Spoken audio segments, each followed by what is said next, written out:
The African problem is essentially and fundamentally a failure of leadership, and that corruption is a manifestation of that failure of leadership.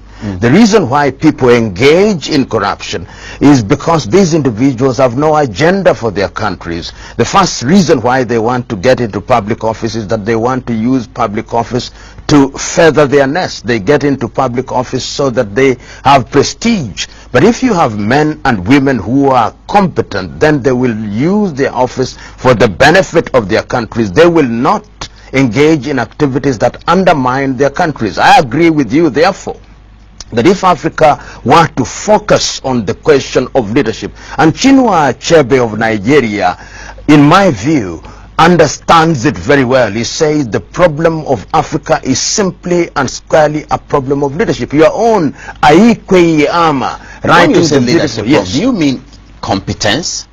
You know, leadership. Are you speaking to the question that they are incompetent people who are handling the African affairs, and they've been doing it for a while? And we'll come back to how they are produced through the democratic channel, and whether that democratic channel is actually good for Africa in the end, in the final analysis. But when you say it's a problem of leadership, do you mean that a leader is incompetent? Leaders of Africa are incompetent? They are not well prepared? They lack the expertise? They lack the experience? Is that what you're saying? That is exactly what I'm saying. That if you look at many African countries, the men and women that we have given the opportunity to lead us are actually misleaders. They don't understand what is expected of them. They don't appreciate what is expected of them. They don't use the expertise that is around them. Because what is leadership?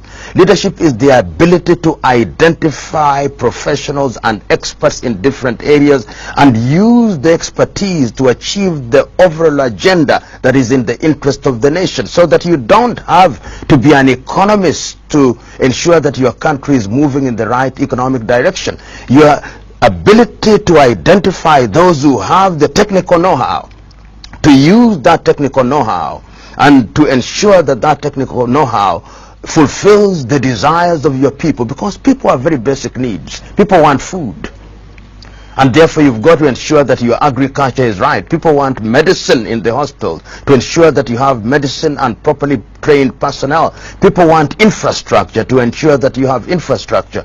People want their taxes to be utilized well, and people must have focus. And we have seen in the recent past, and I remember during my lecture I said, within a very short stint, a young man who had not gone to school very well, Thomas Sankara of Burkina Faso, was so clear in his vision as to what ought to happen to his country that he was able to put together a number of individuals to move the country in the right direction. In one sentence, therefore, I'm saying African leaders have demonstrated not once, not twice, not thrice, but times without number that they are incompetent. And even those who have had the advantage of formal education have demonstrated that the education they have does not change their minds and hearts fundamentally. What we have are ethnic alliances of one kind or the other. So in the position you have one ethnic alliance, in government we have one ethnic alliance, and this, in my view, is the dangerous thing. So that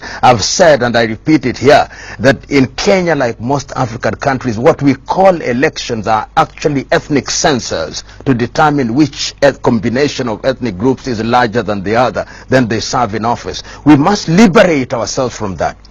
Going forward, it is not going to be easy. It's cultural. It is cultural, and it is in dangerous. Our DNA. It is that is the tragedy. It appears to be in our behavioral DNA, but in our neighborhood in Tanzania, education change that? Education, if it is directed in a positive way, has it been done? It has been done in the neighborhood in Tanzania, with many more ethnic groups. Through the effort of the Nyerere regime, men and women are elected into office on the basis of their ability, because the parties are not anchored in ethnicity. So it can be done. That is why I don't believe that is embedded in our DNA. It is the bankrupt politician whose interest is short-term agenda who allows ethnicity to be the only way of political mobilization. And that, I think, is dangerous to a young country such as ours.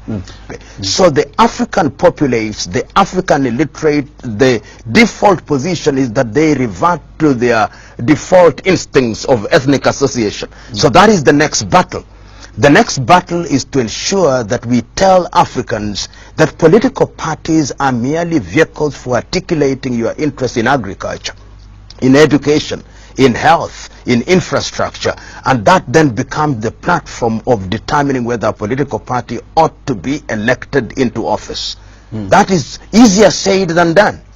Easier said than done, because the bankrupt politician will always go back and invoke the ethnic card and say, it is our turn to eat, if you may, and that if I'm the president, we will be in a good position. And people vote for what I call feel-good effect, so that if one is from one tribe, you say, my president is from the president is from my tribe, and people feel good. Africans should liberate themselves from those primitive thoughts, and to realize that in the 21st century what we need are men and women who can deliver regardless of their ethnic extraction.